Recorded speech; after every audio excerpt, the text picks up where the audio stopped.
paramos. Sí, pero bueno, que me parece interesante Sí. que me decía que la mayoría de los partidos no sabe lo que realmente está pasando, ¿no? La mayoría de los partidos políticos y de los políticos de oposición no tienen ni idea de qué es lo que está pasando. Se quejan de todo, pero no saben cómo es que se están cubriendo de raíz los problemas. Se está eliminando la base que está conformando el tejido social que en su momento lo guiaron hacia el narcotráfico. Que lo que decía AMLO, ¿no? Que hay que ir a las causas, ¿no? Exactamente, y no saben ni cómo les están pegando, porque si ya supieran cómo, ya las estarían atacando. Y no tienen ni, como dicen por ahí, no tienen ni la más perra idea de qué es lo que les está pasando. No saben ni Claro, nada, ¿no? No porque tienen idea. los políticos del PAN, del PRI, del Movimiento Ciudadano y estos, es que no han estado en la realidad, han estado en su nube, ¿no? Digamos. Sí, Movimiento Ciudadano un poco tiene un poco de ideas y está trabajando un poco en ese aspecto. Podría ser de todos los partidos políticos de oposición, podría ser el que más le entiende un poquito a lo que está sucediendo, pero lo que es PRI y PAN están completamente perdidos. Ahora, el problema con Movimiento Ciudadano es que todavía hay mucha corrupción y es palpable y uno lo ve.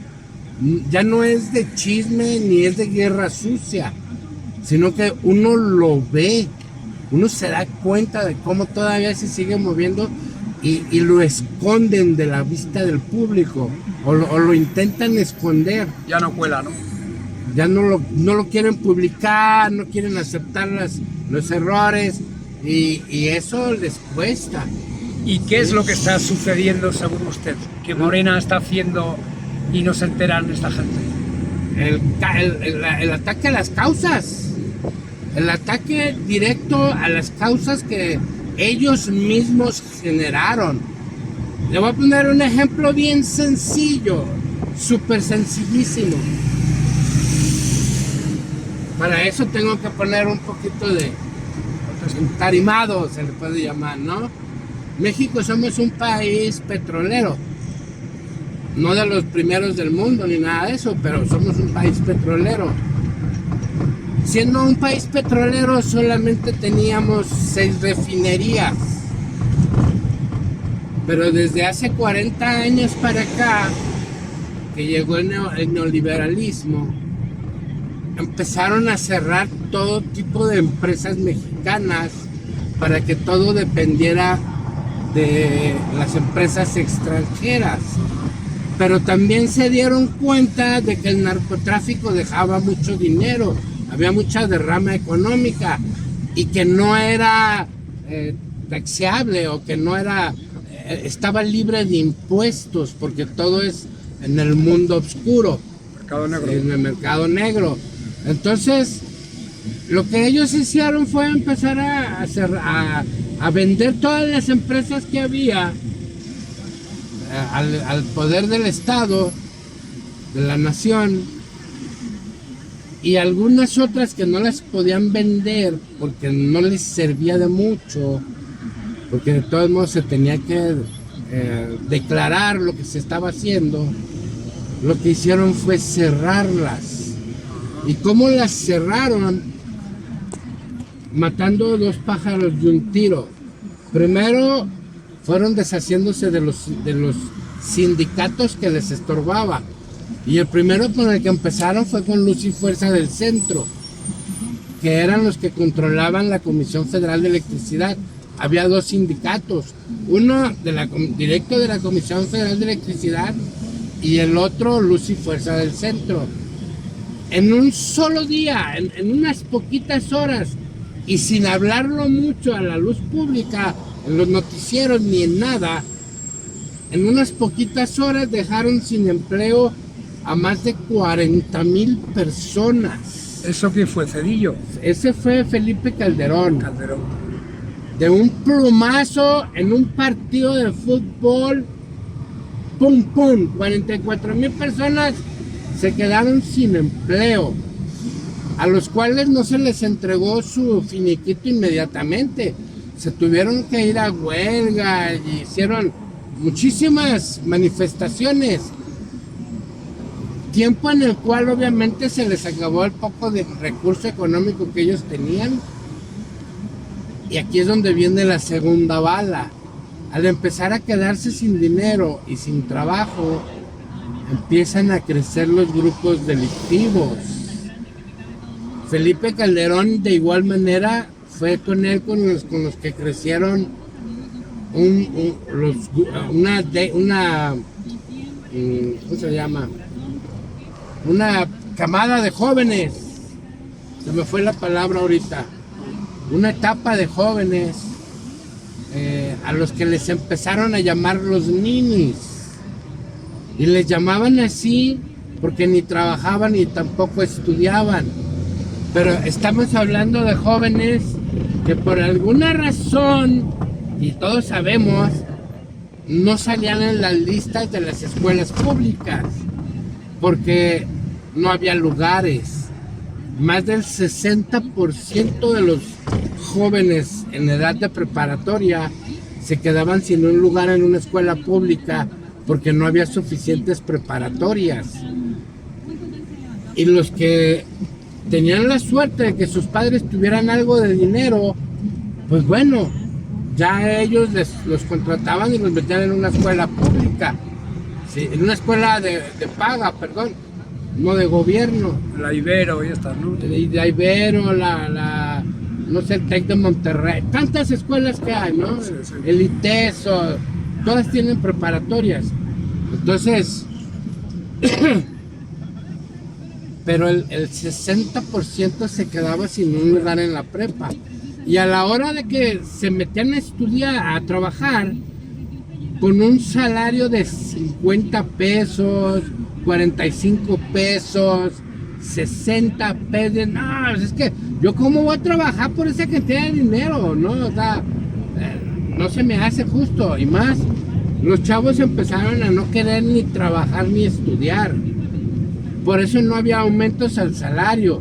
Y los aumentos que había al salario eran tan miserables como de 2 pesos por año, unos 50, e inclusive había años en que no había aumento, con el pretexto de que la economía del país no andaba bien, ¿sí?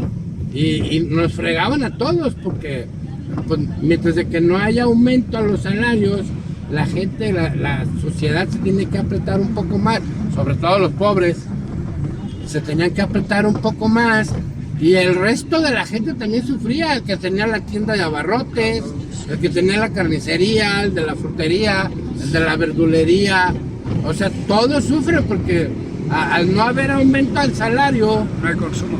no hay consumo, el consumo baja, ¿sí? Entonces, ese era el más o menos de qué es lo que ellos estaban haciendo.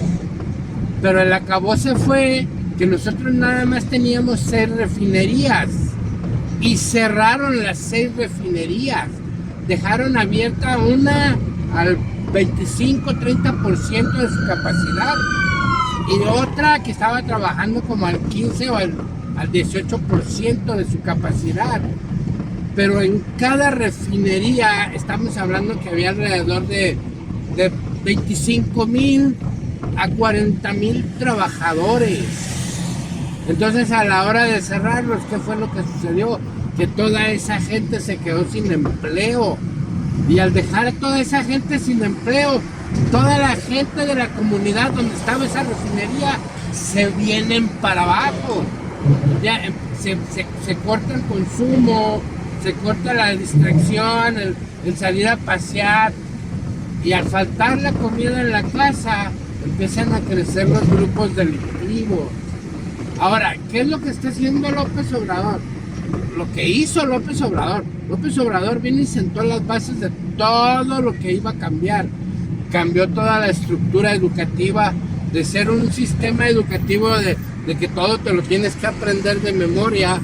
Ahora te están enseñando a pensar, a tener un juicio crítico, a sacar deducciones de lo que estás estudiando, de lo que estás leyendo, de lo que estás aprendiendo.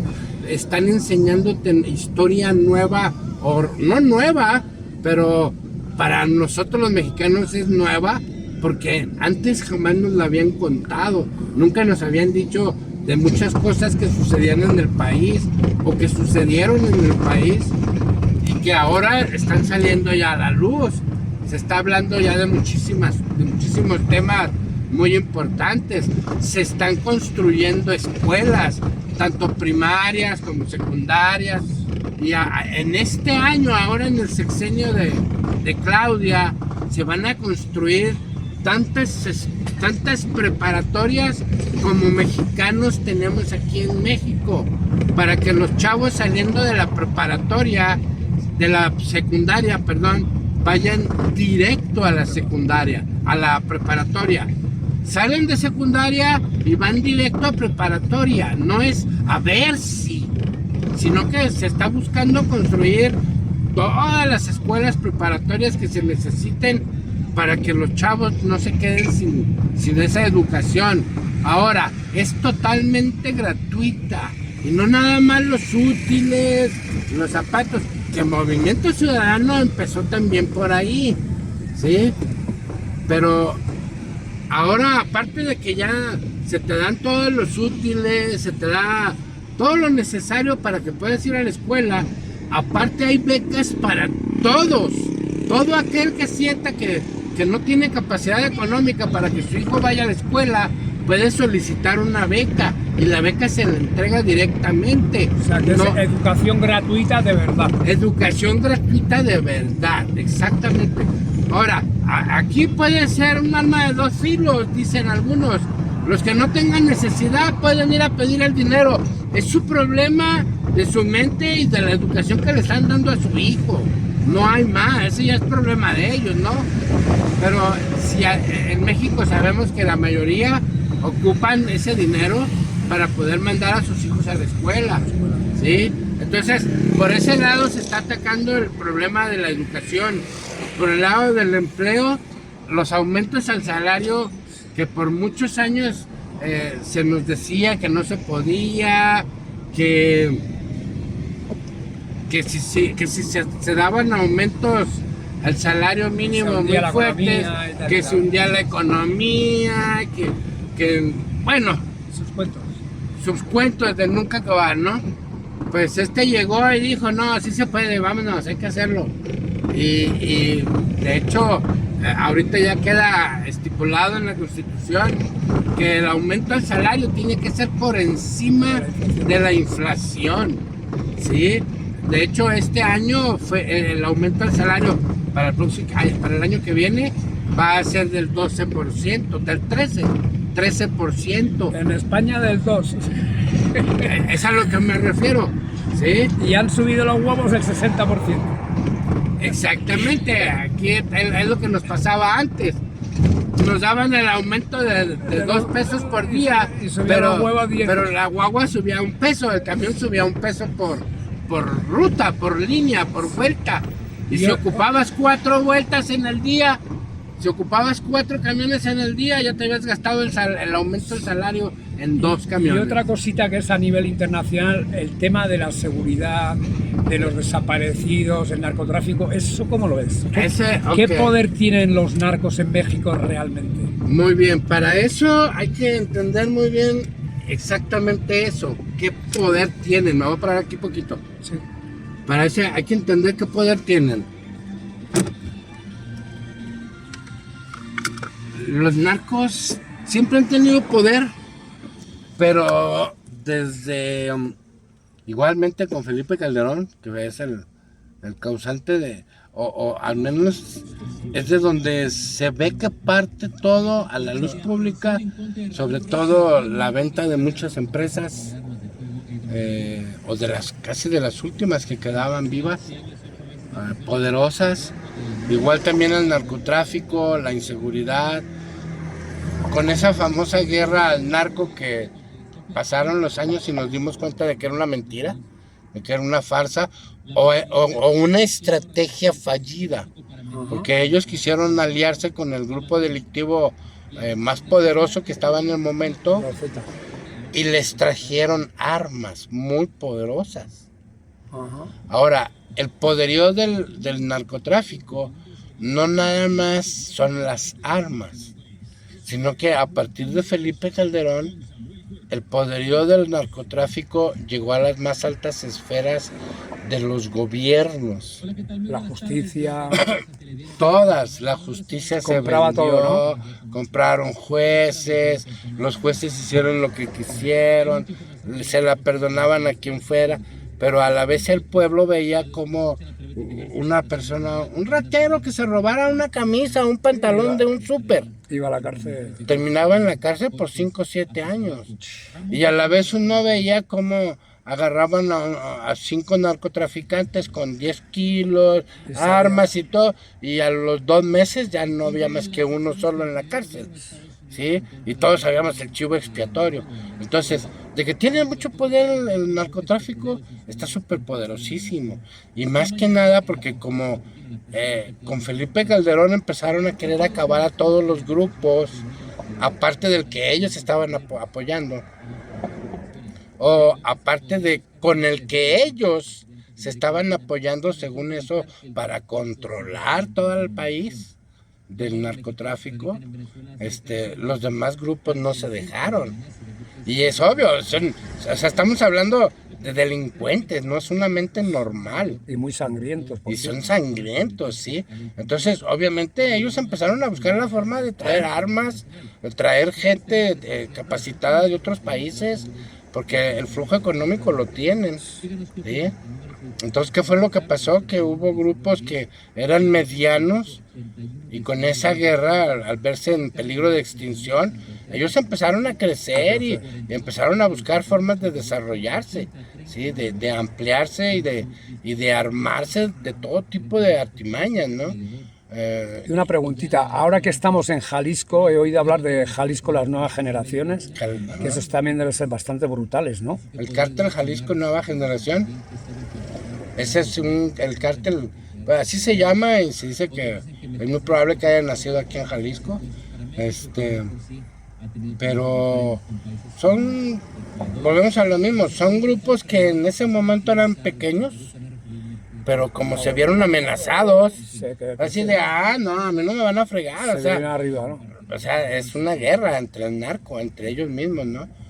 Y hemos llegado hasta estos niveles en los que estamos actualmente, por una parte muy importante por esa, que entre ellos mismos se están peleando y están queriendo tomar el control de todo el país. ¿Y qué cree que Claudia puede hacer ante semejante desafío? No es que crea, es que lo está haciendo, pero para esto primero vamos a ir por otro lado. En el sexenio de López Obrador se construyó una nueva institución que se llama la Guardia Nacional, que la intención era que ellos fueran cobijados, por decirlo de alguna manera, por el ejército mexicano, que era casi de las únicas instituciones que gozaba de prestigio, de más popularidad sobre la gente, que la gente confiábamos un 70, un 80% de la gente todavía confiábamos mucho en el ejército. En la marina. La marina, sobre todo la marina, los CAFES, todos ellos, ¿no? Entonces, López Obrador intentó que esa fuera la forma en la que él iba a empezar a atacar la seguridad o a lograr una tranquilidad hablando de seguridad pública. Pero vinieron los combates, los embates de la oposición. Durante 6 años, no, eso es lo de menos, eso es lo de menos, sabemos que son gente pagada, personas que no tienen ni comprensión real de lo que sucede en el país y que son borreguitos que fácilmente se los comen, ¿no? Pero no, eso no tiene nada que ver. El problema fuerte es que durante los 6 años de López Obrador nunca se permitió, porque no se tenía mayoría calificada en las cámaras, no se permitió por la oposición Y por los jueces también, ¿no? Más que nada por la oposición. Que a final de cuentas los jueces demostraron que eran parte de la oposición. Pero más que nada, lo que más detuvo todo esto fue que no se le podía dar certeza jurídica ni a la Guardia Nacional, ni al Ejército, ni a la Marina. ¿Por qué? Porque no se cumplían o no se cubrían las 3/4 partes a la hora de las votaciones en las cámaras para poder hacer una reforma a todo ese tipo de cosas que se necesitaban, y se necesitaban urgentes. ¿Sí? Era urgente que se hiciera una reforma al Poder Judicial y a todo el sistema de seguridad pública, ¿sí? Pero ellos no lo permitieron. Hasta que vinieron las últimas elecciones. Hasta que llegó el último momento y dijo López Obrador, ¿saben qué? La oposición no nos ayuda en nada, no podemos mandar a nuestros soldados a morir para que después, a la hora de que ellos arresten a alguien, lo metan a la cárcel, los dejen libres porque no hay certeza.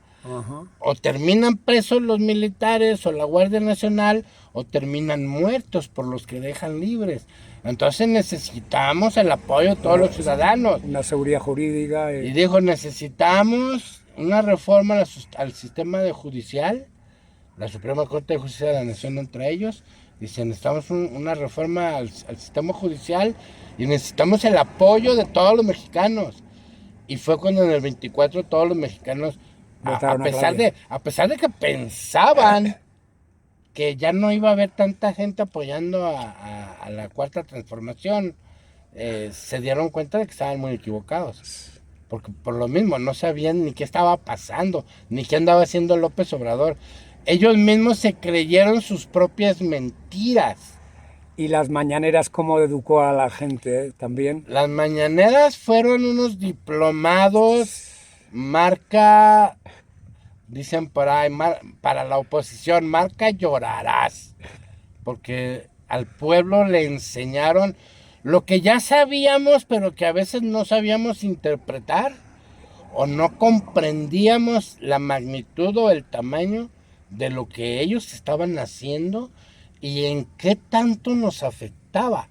Entonces, en las mañaneras, con un lenguaje sencillo, que todo el pueblo, aunque no tuvieran educación, porque, bueno, si estamos hablando de que el 50 o el 60% de la población de mexicanos no tenía educación, porque hasta ellos mismos lo dicen, que solamente los burros y los que no tienen educación siguen a la Cuarta Transformación. Bueno, ellos eran los que estaban dando la educación. Entonces, si existía un 50-60% de la población que ni primaria tenían terminada, ¿de quién era la culpa? ¿Quién era el causante de que eso sucediera, no? Entonces, aunque esas personas que no tuvieran nada de educación, en la mañanera, en el lenguaje que se utilizó, todos lo empezaron a entender. Pausado, con calma, con ejemplos, con pruebas, con nombres, pruebas, toda contundente. Muchos de la oposición, es que si tiene todas las pruebas, si tiene esto y lo otro, ¿por qué no hacen el trabajo que tienen que denunciar? Porque entendemos que es mucho dinero.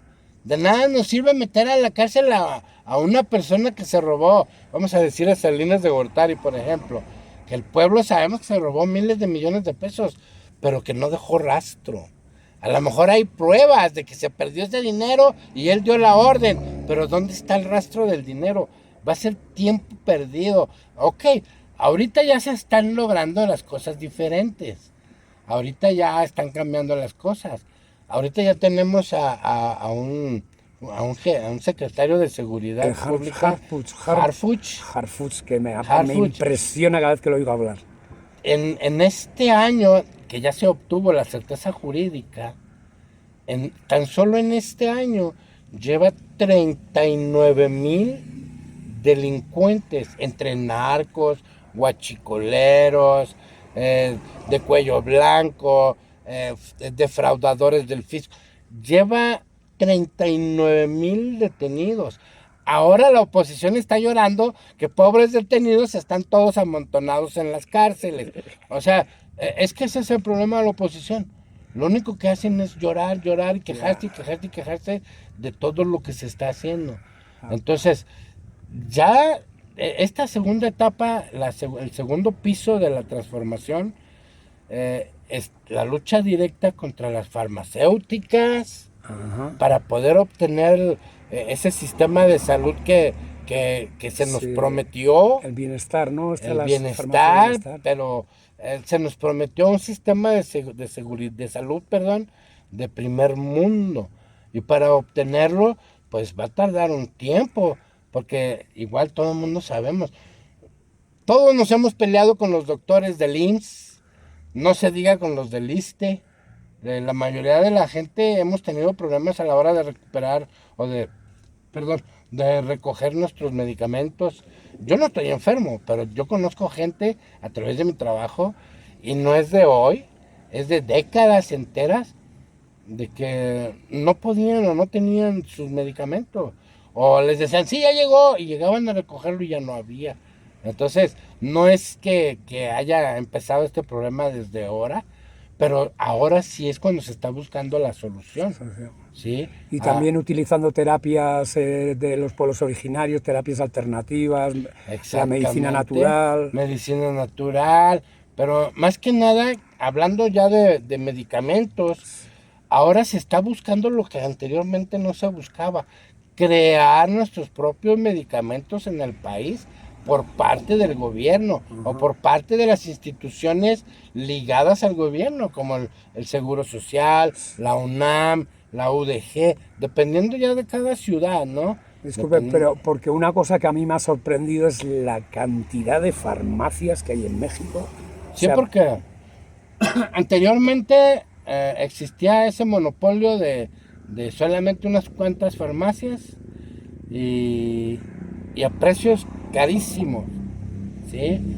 Pero empezaron a ver que la gente se estaba muriendo porque no alcanzaba los medicamentos, y en los hospitales nunca había medicamentos. Entonces se vieron en la necesidad de traer farmacias económicas. Fue cuando llegó el señor de Similares. Exacto, la similar del bigote, ¿no? El del gordito, el gordito calvo, ¿no? Que empezó a llegar, él fue el primerito que llegó y empezó a abrir tiendas por todos lados, y después de él pues ya se vinieron muchísimas más, ¿no? Ahora cualquier persona puede, bueno, quizás no cualquiera, tienen que tener algo de conocimiento, pero es más asequible sobre ese, ¿no? Sí, pero ahora ya cualquier persona puede poner un negocio de farmacéutica, de farmacia más que nada, ¿no? Pero lo que se está buscando ahora con Claudia es hacer los medicamentos, llegar a tener hegemonía. Las patentes de acá, ya no sean extranjeras. Exactamente, ya no nada más comprarles a extranjeros, sino tener la hegemonía por ese lado. Medicamentos genéricos que no pagan patentes. Todos los tipos, exactamente. Entonces, actualmente, en esa rama, eso es lo que se está buscando hacer ahorita. ¿Sí? Y ahora una cosita que yo, como español, le puedo primero felicitar por haber conseguido la reforma judicial, y contarle que en España, después de morir Franco, hubo algunos cambios en los militares, pero los jueces siguieron siendo los mismos fascistas de antes y los hijos de los fascistas. Solamente decirle que hace un mes un delincuente confeso ha conseguido tumbar al fiscal general y encima que le pague una multa por la derecha judicial que tenemos. Entonces, de verdad, algo que se tuvo que hacer en España hace mucho tiempo. Les felicito por haber conseguido la reforma judicial y tener un señor ahí arriba con apellido local, ¿no? ¿Cómo se llama el presidente el ministro judicial ahora, que es de Palenque? Hugo de Chiapas, ¿no? Sí, Hugo, se me va ahorita su apellido. Sí. Su nombre es Hugo. Hugo, sí. Pero se me va ahorita su apellido, se me olvidó. Pero sí. Ahora vienen los reales cambios. Y ya empezaron, están empezando a caer todos aquellos que tenían toda la familia dentro. Un apoyo. Aparte de eso, pues a lo mejor si los familiares estaban capacitados para el puesto, yo no lo veo mal, ¿no? Pero si no estaban capacitados y más bien era nada más una ayuda para que toda la familia pudiera tener dinero, pues está mal, ¿no? Pero los verdaderos cambios es el que se note que quien infrinja la ley, que caiga. Que la pague. Sin importar quién sea, ¿no? Justicia. Justicia, más que nada, ¿no? Entonces, ahorita es que vienen los cambios por ese lado. Desaparecidos, sí, da mucha tristeza, da mucha pena nomás imaginarse uno, pues lo que puede estar sufriendo las familias, ¿no? Sí. Los familiares. Ahora, es muy fuerte lo que voy a decir y no tengo intención de herir a nadie, pero hasta ahorita, de toda la gente que a mí me han compartido o me han hablado de algún desaparecido, oye, que fíjate que mi vecino, mi amigo, mi primo, que me han hablado a mí personalmente de sus desaparecidos, yo solamente he escuchado de uno y no me consta, porque no lo conocía bien, que en realidad no tenía nada que ver con el narco. Ahora, yo no estoy hablando por los miles de desaparecidos, no, aclaro. Yo estoy hablando por los que a mí me han platicado. Por ejemplo, un día voy platicando con una pareja y ellos vienen consternados porque venían de un velorio de una jovencita que ellos me decían que ella era muy buena persona, que era muy servicial en el barrio, que les hacía mandado, les barría la banqueta, etcétera, etcétera. Era muy servicial y muy platicadora la chamaca, jovencita, 17, 16 años. Muy, muy platicadora la jovencita, pero la mataron a balazos. Entonces es así como, híjole, qué tristeza, ¿no? Pero al empezar a ahondar en la situación, cómo sucedió y todo, me empiezan a decir ellos que, pues que ella iba con su novio en el carro, y que de repente un carro le cerró el paso, que a lo mejor los quisieron asaltar, de sus propias palabras de ellos, a lo mejor los quisieron asaltar y les metieron unos balazos. Entonces así como, ¿y a qué se dedicaba el chavo? Es mi pregunta. Ahí está. Y me dice él, no, pues el chavo era sicario. Entonces dice, obviamente yo no externé mi pensamiento, yo me lo quedé por el dolor y la tristeza que ellos estaban sintiendo en el momento, ¿no? La muchacha no tenía nada que ver, sí, pero estaba en el lugar equivocado con la persona equivocada, ¿sí? Entonces, dice uno, bueno, discúlpame, pero, o sea, ¿sí? Disculpa, pero esto de los desaparecidos en realidad son gente, jóvenes que les engañan de alguna manera, muchos, ¿no? Muchos, algunos de ellos, más que engañados... Como que van a tener una chamba y luego resulta que... Más que engañados, yo pienso que ellos ya se la están creyendo. Buscan dinero fácil. Buscan dinero fácil y bien se les sabe que eso no existe. Ajá. ¿Sí? Que una vez que entras dentro del Ahora, narco... no todos los desaparecidos son así. Ajá. ¿Sí? Sí hay, inclusive a mí me tocó vivirlo en la familia. Un familiar, uno de sus hijos desapareció cuando fueron a ver un trabajo.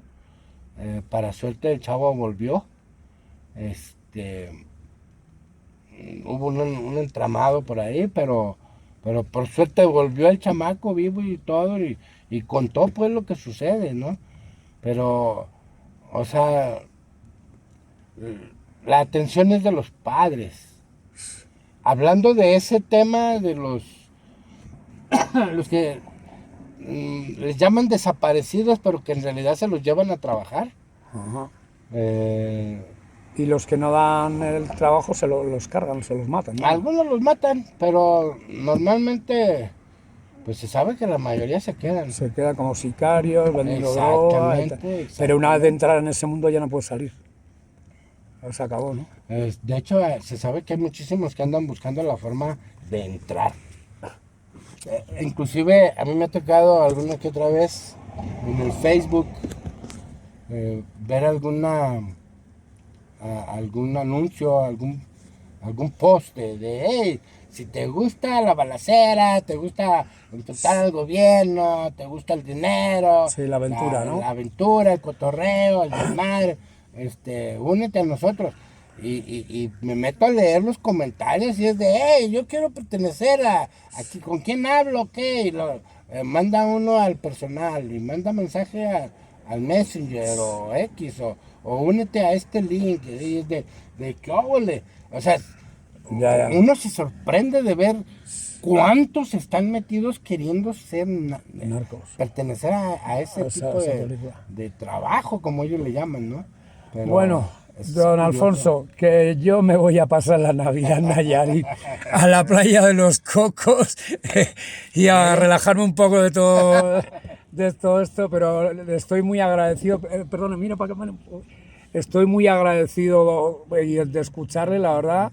Sé que usted es un crack, aunque suene un poco extranjero, y le prometo que cuando volvamos de Nayarit, que volveremos otra vez a Guadalajara, le volveremos a contactar y nada, ha sido un placer, igualmente, de verdad, escucharle y que viva la cuarta transformación. Y que siga adelante. Y con el pueblo todo. Sin el pueblo nada. Y por el bien de todos. Primero los pobres. ¡Hija!